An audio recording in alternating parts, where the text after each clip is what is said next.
¿Qué tal?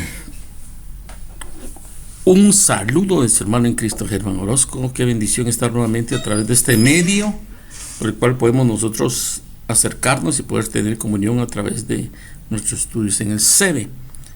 Mi hermano en Cristo, Germán Orozco. Ustedes ya me conocen y qué bendición pues volver nuevamente a estar en esa comunión y esa relación con ustedes. Y me ha sido delegado junto con el hermano Francisco a dar el tema sobre apologética. Es un tema muy interesante, muy importante, que por lo cual también está incluido dentro del currículum del SEDE, ¿verdad? Bueno, es una clase muy importantísima y esperamos cumplir el propósito por el cual el Señor permite esta clase en el SEDE. La apologética en griego, ahí está el texto. Significa hablar en defensa. Usted sabe que el griego está metido en todo, principalmente en el Nuevo Testamento. Tenemos un contexto griego, el griego koine. Y los griegos, pues, que amaban la sabiduría, el conocimiento, encontrar el asunto, las cosas, profundizar y todo. Todo lo analizaban, todo les gusta encontrarle, buscando la verdad y analizando, estudiando. Aman ellos el conocimiento de la filosofía. Por ellos son los que más se han dedicado desde el principio a todo este tipo de estudios, ¿verdad? Por eso tenemos un contexto griego al hablar de apologética, como cuando hablamos de hermenéutica, ¿va? Cuando hablamos de la definición, el contexto histórico de dónde venía esa palabra, siempre hablando con bases y fundamentos griegos en su contexto de lenguaje, ¿verdad? Y su definición en conceptos. Por eso es interesante también estudiar y conocer parte del griego. Bueno, en el Salmo 119, 30, Isaías 54, 14 y 15, encontramos la palabra equivalente a hablar de defensa, es verdad. En defensa de la verdad. La palabra apologética proviene del griego que designa la posición de defensa militar contra un ataque. Muy bien, este concepto también hay que entenderlo bien y buscar el sentido, porque aquí dice, bueno, posición de defensa militar contra un ataque. Pero estamos entendiendo en el sentido espiritual, ¿verdad?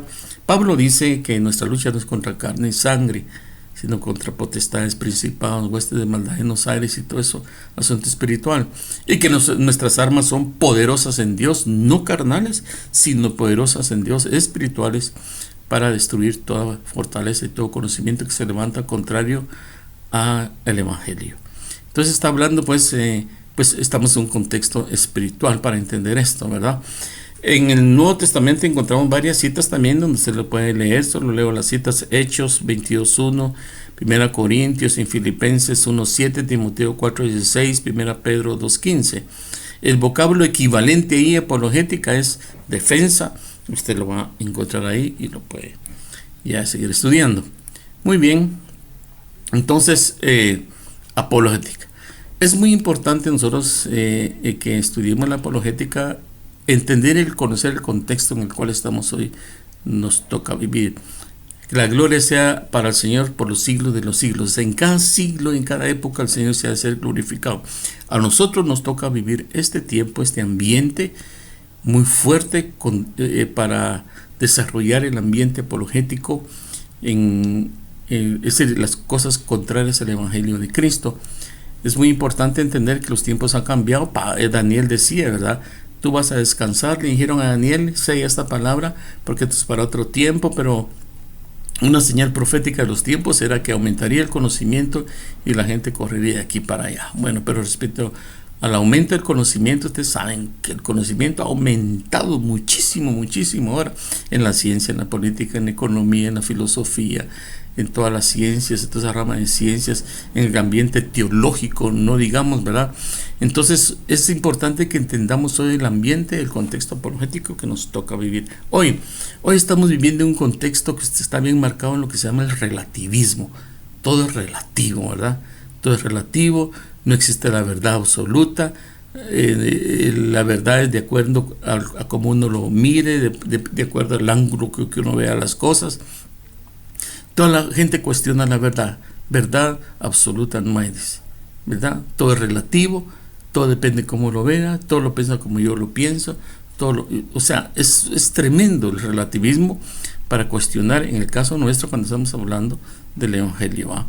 todo es cuestionado. También hay un ambiente de contextual, de sincretismo, hay una mezcla doctrinal de religiosidad, ¿verdad? Donde se necesita mucho discernimiento para discernir lo que es verdad y lo que es apariencia, lo que es engaño y mentira, ¿verdad? Entonces, eso ya incluso está dentro de la iglesia. Entonces, es importante que nosotros conozcamos el ambiente y el contexto donde nos ha tocado a nosotros pues manifestar la gloria del Señor a través de nuestra vida, ¿verdad? Y conocerle a Él. Entonces, un ambiente donde el conocimiento ha aumentado. Esto es profético cuando hablamos de Daniel, ¿va? Principalmente en la ciencia y en el ambiente teológico.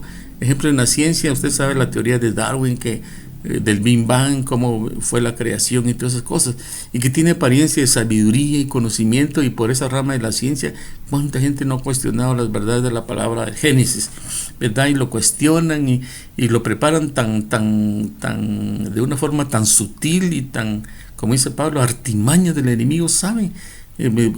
Con argumentos poder fundamentar sus mentiras, ¿verdad? Pero tienen apariencia de verdad. Bueno, principalmente en el ambiente de estudios universitarios y conocimientos más elevados, ¿verdad? Se cuestiona más la palabra del Señor. Y entonces también en el ambiente teológico, ¿va? Cuánta doctrina, cuánta teología, cuánto en estudio. Ahora estamos hablando que hay teología de la liberación, teología de razas también, teología del niño, teología de la mujer, teología de la política, teología, cuántas cosas no hay. O sea, el conocimiento realmente está aumentado, por lo tanto, entonces como que el mundo, las tinieblas, tiene más argumento para contradecir contra la verdad, ¿va? Pero nosotros sabemos en quién hemos creído, permanecer firmes en la fe en nuestro Señor Jesucristo. Entonces, pues claro, todo eso viene de un conocimiento teórico, ¿va? Que tiene apariencia de sabiduría y verdad, pero nosotros sabemos realmente que Jesús es el camino, la verdad y la vida. Muy bien, entonces un texto muy importante donde la palabra dice: hablamos lo que sabemos. No es un saber teórico, no es un saber religioso, sino es un saber de un nuevo nacimiento, una nueva naturaleza, un conocimiento de relación y comunión con el Padre, el Hijo y el Espíritu Santo. Hay un texto acá donde ilustra un poco esto. Respondiendo, Nicodemo le dijo al Señor en Juan 3, ¿va? Respecto al nuevo nacimiento, porque llegó hablando Nicodemo diciéndose: sabemos, dice, que tú has venido de lo alto de arriba, porque nadie ha hecho lo que tú has hecho. Pero él dice: sabemos, ¿verdad? Luego el Señor en el 10 le dice, Jesús le dijo: ¿eres tú maestro de Israel y no sabes esto?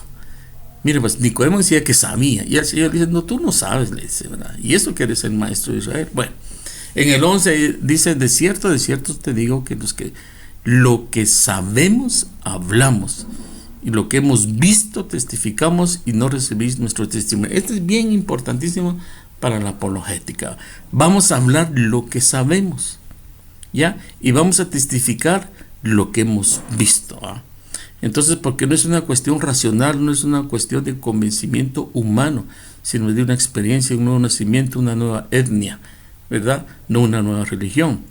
Entonces el Señor dice: si os he dicho cosas terrenales y no creéis, ¿cómo creeréis si os dijera las celestiales? Pero bueno, ahí cuadraron a Nicodemo, ¿verdad? Pero la intención no era eso, cuando lo dije ahorita, cuadrarlo, sino la intención es llevarlo a la verdad, cimentar en la verdad a Nicodemo y a todos los que lo escuchaban como maestro. Muy bien, en 2 Corintios 4:13 también encontramos otra cita muy importante para la apologética, es decir, las bases fundamentales de la apologética. Entra esto: tuve fe y por eso hablé. De igual manera, nosotros con esa misma actitud de fe creemos y también hablamos. Esta es apologética: creemos y hablamos, ¿verdad? En Juan 18:38 hay un diálogo entre Jesús y Pilato. Entonces dice en el 18:37, Pilato entonces le dijo: ¿así que tú eres rey? Jesús respondió: tú dices que sos rey. El Señor le dice: para esto yo he nacido y para esto he venido al mundo, para dar testimonio de la verdad. Apologética es dar testimonio de la verdad. Todo el que es de la verdad escucha mi voz, dice. Pilato le preguntó: ¿qué es la verdad? Y habiendo dicho esto, salió otra vez a donde estaban los judíos y les dijo: yo no encuentro ningún delito en él, dijo Pilato. Pero mire el 38. Pilato le preguntó al Señor: ¿qué es la verdad? Pues la verdad es: yo soy, Él es la verdad. Estaba manifestada, el verbo hecho carne delante de él. Y por eso dice que el Señor no lo respondió, ¿verdad? Porque la estaba manifestando de una manera, realidad, como un testimonio vivo delante de él, ¿verdad? Esta es apologética. Muy bien.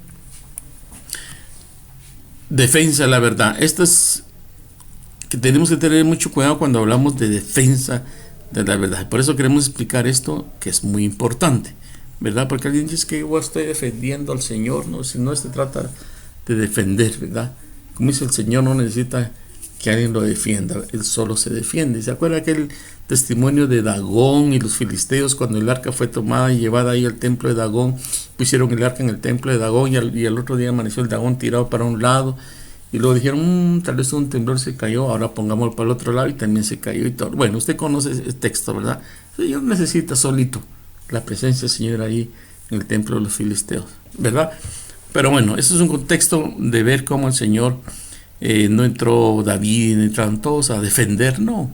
El Señor se defiende solo. Muy bien. Realmente uno no defiende la verdad.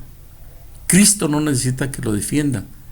No se trata de entrar a argumentar o debatir, ¿verdad? Voy a argumentar y voy a decir para defender el Evangelio. No. La intención no es decir: tú estás en error y yo estoy correcto. La intención es que se tiene que convertir porque no conoce al Señor. Nosotros somos de la luz, ¿verdad? El mundo está en oscuridad y nosotros tenemos que manifestar la verdad en su expresión verdadera. En el Salmo 119 dice: lámpara es a mis pies tu palabra. Entonces, el propósito de la apologética es cimentar al creyente en la verdad para que no seamos engañados. Y Pablo decía: temo que así como la serpiente engañó a Eva, así también vuestros sentidos espirituales también sean confundidos, engañados, ¿verdad? Entonces, mirad, dice Pablo, que nadie los engañe, los persuada o los desvíe. La única forma de no desviarse es cuando uno está bien cimentado en la verdad. Y por lo tanto nosotros también que tenemos que buscar cimentar a las personas en la verdad, en lo que se debe de creer. No defender lo que yo creo, mis creencias, o entrar en polémica o debates, rebatir de una manera humana, no, sino cimentar que estamos en la verdad. En 1 Timoteo 4:1 dice: pero el Espíritu dice claramente que en los últimos tiempos algunos apostatarán de la fe, prestando atención a espíritus engañadores y a doctrina de demonios, mediante la hipocresía de mentirosos que tiene cauterizar la conciencia. Ese es ambiente también para este tiempo, ¿verdad? Algunos apostatarán de la fe, prestando atención a espíritus engañadores. Por eso tenemos que estar bien cimentados en quién hemos creído, ¿verdad?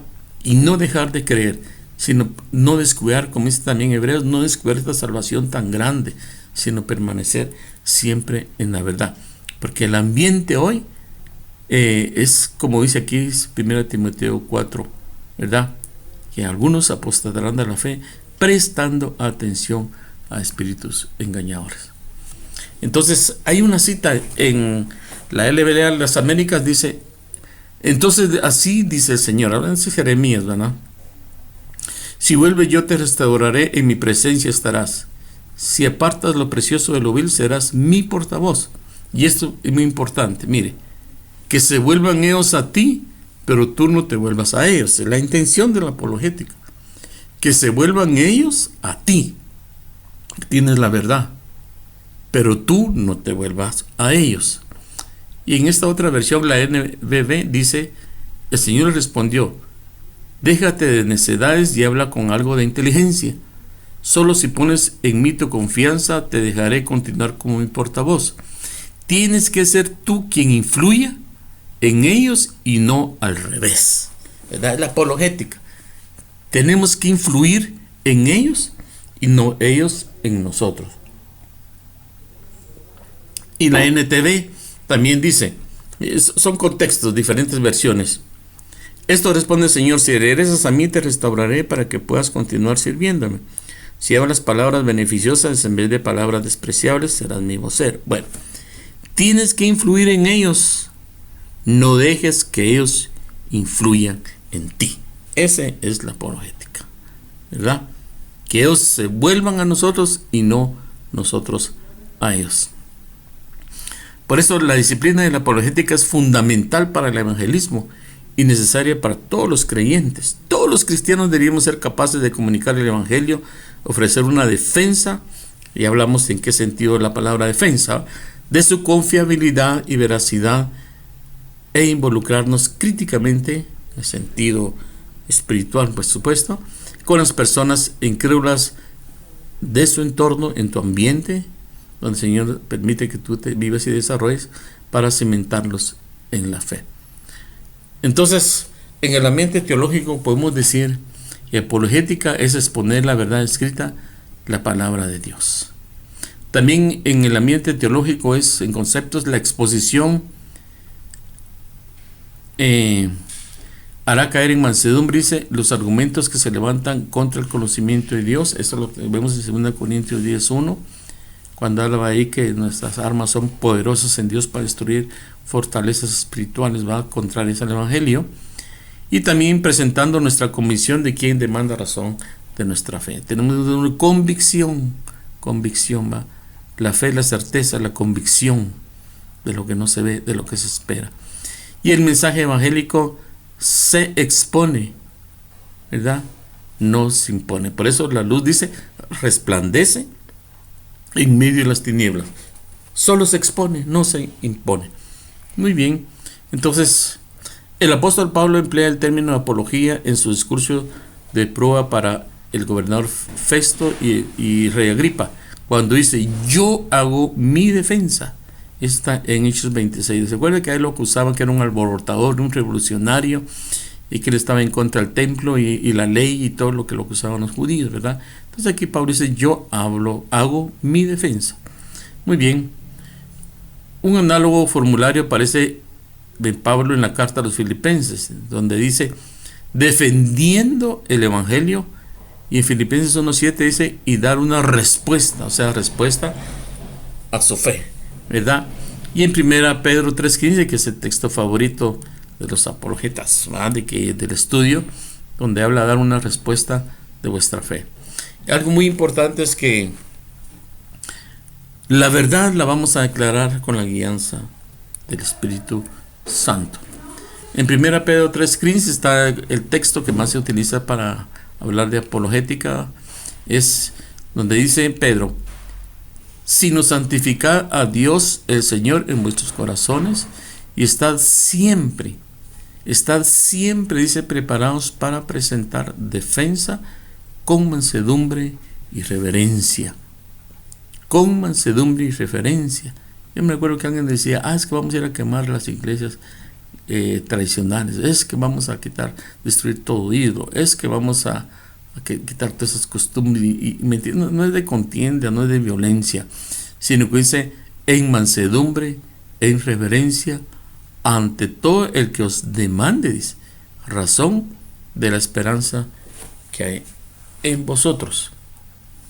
Dice: pero háganlo con gentileza y respeto, manteniendo la conciencia limpia, para que los que hablan mal de la buena conducta de ustedes en Cristo se avergüence de sus calumnias. O sea que la apologética no es solo hablar, sino manifestar hechos también de la verdad, que se manifiesta a través de una vida que ha sido renovada y cambiada. También vemos texto muy importante respecto a esto, porque dice que hemos de santificar al Señor en nuestros corazones como Señor. Entonces, hay cosas que también van a afectar la apologética en cristiano. Ejemplo, hay textos donde dice: tales personas afirman que conocen a Dios, pero lo niegan con su manera de vivir. Son detestables y desobedientes, no sirven para hacer nada bueno. Tito 1 dice: o sea, la apologética no es solo hablar, sino que habla aquí también de hechos manifestados, sin palabras, pero ellos van a ver, ¿verdad?, una vida nueva, una vida manifestada, transformada por el Espíritu Santo, creyendo en Cristo. Otro texto dice, ¿por qué me llaman ustedes Señor, Señor y no hacen lo que yo les digo? Lucas 6:46. Por eso volvamos al texto anterior, donde dice Pedro, santificad a Dios el Señor en vuestros corazones y estad siempre preparados para presentar defensa apologética, ¿verdad? Pero tenemos que mantener esa actitud apologética en nuestra vida, en nuestros hechos, ¿verdad? Ejemplo, aquí dice, asimismo vosotras, en 1 Pedro 3:1, esposas, sujetados a vuestros propios maridos, para que también los que no creen en la palabra sean ganados sin palabra por la conducta de sus esposas. O sea, nuestra conducta santa conforme al Señor también es apologética, es defensa del Evangelio. Muy bien. Otra cita. Entonces, apologética es una disciplina que consiste en ofrecer y presentar defensa y evidencia de la veracidad y confiabilidad de la fe cristiana. La apologética defiende la veracidad y confiabilidad de esas afirmaciones y brinda una crítica contra falsas aserciones. Observa que la apologética cristiana es defensiva, defiende la veracidad y confiabilidad de las escrituras, y es ofensiva, es decir, ataca las falsas enseñanzas y cosmovisiones antibíblicas. Cuando hablamos de atacar no nos referimos a una violencia física. Los contrincantes de los cristianos no son otras personas, sino la incredulidad, donde dice, el Dios de este mundo ha entenebrecido la mente de los incrédulos para que no vean el resplandor del Evangelio de la gloria de Cristo, que es Dios mismo, ¿verdad? Entonces nuestras armas son espirituales, poderosas para destruir fortalezas de incredulidad. 2 Corintios 10:4. Cuando Pablo habla acerca de su defensa, habla de su esperanza, de mi esperanza es, de la que Pedro dice, es la esperanza de la vida eterna con Dios, la esperanza de la resurrección. Y también Pablo dice en 1 Corintios 15, y si Cristo no resucitó, vuestra fe es vana, aún estáis muertos en vuestros pecados. Y si en esta vida solamente esperamos en Cristo, somos los más dignos de conmiseración de todos los hombres. Esa es nuestra esperanza, vida eterna. Esta esperanza de la que Pablo habla, dice la esperanza de la vida eterna con Dios, la esperanza de la resurrección. Pablo dice en 1 Corintios 15, y si Cristo no resucitó, vana es nuestra fe, aún está en nuestros delitos. Bueno, es parte casi igual a la cita anterior. Hablemos un poquito acerca de las objeciones más comunes a la fe del creyente, ¿ves? Pero esta es una gran cantidad de manera que es objecionado el creyente en su fe, en su palabra, ¿verdad? Pero hay una de las que más frecuentemente debemos estar preparados para dar respuesta, con mansedumbre, como habíamos dicho, ¿verdad? Con paz, para refutar esos argumentos contrarios a la fe en Cristo, a la verdad, ¿verdad? Uno que es ejemplo, ¿cómo se prueba la existencia de Dios? ¿Verdad? Es una de las pruebas que mucha gente, pruébeme pues. Como dijo una señora, una persona, ¿usted cree en Dios? No, no cree en Dios. ¿Por qué no cree en Dios? Digo yo, porque no lo veo. Entonces le digo, ¿sabe por qué no lo ve? No, porque Dios es espíritu. Me dice. Bueno, ¿cómo se prueba la existencia de Dios? Otra, Dios no creó el universo, fue la evolución, y esto está en el contexto de la ciencia, ¿verdad? La ciencia tiene unos argumentos tremendos que si nos dejamos convencer, fácilmente caemos en el error, ¿verdad? Habla de la teoría de Darwin y muchas cosas del Big Bang. Otra pregunta, simplemente dice, Jesús no existió. Como dice en la Biblia, el necio dice, Dios no existe, va. No hay Dios, dice, ¿verdad? Son preguntas tremendas en apologética y que hemos de responder conforme a la verdad, conforme a lo que está escrito, ¿verdad? Ejemplo, ¿cómo se prueban los milagros? Otro que la ciencia cuestionaba mucho, aunque sabemos nosotros que la verdadera ciencia no contradice la verdad, y la verdad tampoco contradice la verdadera ciencia. Pablo dice, esta es la verdadera ciencia, ¿verdad? Porque hay una ciencia de error también, conocimiento terrenal, humano, diabólico, satánico, y también dice Santiago, pero hay una sabiduría de lo alto que es pacífica con mansedumbre. O sea, no podemos contender ciencia y fe, ¿verdad? Sino que la ciencia se somete al señorío de la fe, de la palabra. Y la ciencia no es más que demostrar los hechos verdaderos de lo que Dios ha creado, pues, de las manifestaciones que Él ha hecho, la realidad de la creación. Y la ciencia lo que hace es estudiar esos hechos. Por lo tanto, no podemos contener, pero claro, la ciencia en momentos en que se desvía, Fernando, es una ciencia racional y cuestiona todo lo que es lo de la palabra. Pero bueno, pero para lo que es imposible para el hombre, para Dios no es imposible. Ejemplo, ¿cómo se prueba la resurrección? Dice, ¿verdad? Imagínense la ciencia. A veces no hay médico y se mete de verdad. Si está muerta, no hay células, no hay biología, no hay vida, está inactiva, todo. ¿Cómo puede haber una creación? Como dijo el Señor a Ezequiel, ¿verdad? Cuando le mostró aquel valle de huesos secos y le dice a Ezequiel, ¿tú crees que van a vivir estos huesos? ¿Podrán volver a vivir, a ser hombres? Y linda la respuesta de Ezequiel, ¿va? Al Señor le dice, bueno, eso solo tú lo sabes, lo dice, ¿verdad? Es que realmente la verdad, como decía, yo no sé nada, ¿verdad? El que sabe es el Señor, el Espíritu Santo es el que nos guía, ¿verdad? Eso tú lo sabes, le dice Ezequiel al Señor, ¿verdad? Bueno, otra pregunta, ¿va? Si Dios es amor, ¿por qué hay mucho sufrimiento? Responda usted estas preguntas. ¿Por qué hay tanto sufrimiento, tanta maldad si Dios es amor? Bueno, ya son, y muchas más cuestionamientos de respuestas que tenemos que dar respuesta a nosotros conforme a la verdad, ¿va? ¿Es posible creer que algo es verdad? Bueno, sin que tenga una comprensión total de esa verdad, ni la capacidad para poderla explicar de manera comprensible para los demás. Hay ciertos momentos realmente también que va a ser cuestionada nuestra fe en apologética, en dar respuesta. Y muchas veces es posible que no tengamos una comprensión total de esa verdad, ni la capacidad para poderla explicar de manera comprensible para los demás. Pero me recuerdo aquel texto cuando aquellos judíos cuestionaron la sanidad del ciego. ¿Y cómo te sanó? Bueno, y lo cuestionaron, pero tú naciste así, pero ¿y quién te hizo eso? Y mi respuesta a la fe que me están ellos pidiendo argumento, testificando de por qué yo estoy creyendo esto, y él dijo, bueno, yo solo sé que era ciego y que ahora veo. ¿Cómo? No sé, pero ahora veo. Qué lindo, ¿verdad? Cómo la apologética da respuestas conforme a la palabra y el poder de Dios. Du Powell dice que la fe cristiana no se puede demostrar por medio de la razón, pero tampoco es una fe irracional, es decir, contraria a la razón o irracionalidad. Muy bien,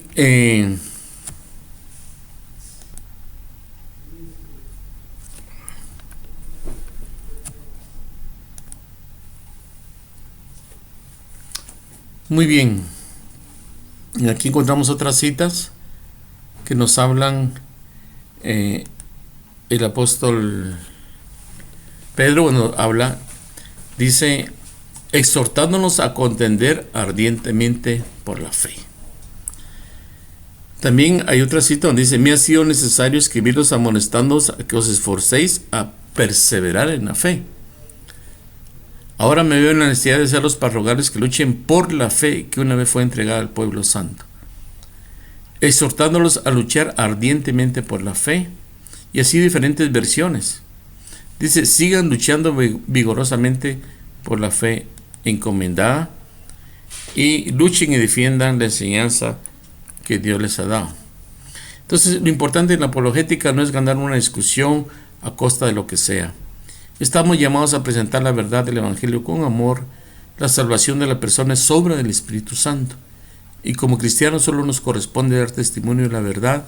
El Espíritu Santo, Él es el que obra la salvación. Hablamos lo que sabemos. Tenemos paz no porque no haya problemas, sino porque sabemos quién resuelve el problema. Los problemas no son para amargarnos, sino para resolverlos. Estas ya son otras ideas que puse acá ya para concluir este tema. Dice, pensar correcto es vivir correctamente. Bueno, amén, terminamos aquí, concluimos. 30 minutos, espero que sea de bendición. Este tema es larguísimo. Yo traté de resumir un poco corriendo, pero ustedes sigan estudiando, tengan pasión por la verdad, el conocimiento, hasta que todos lleguemos a pleno conocimiento en la verdad. Así que pueden hacer sus preguntas también. Ahí les mandamos un tema también de esto y se lo van a tener, y también una hoja de trabajo respecto a este tema. Que Dios me los bendiga. Hasta la próxima. Adelante. Amén.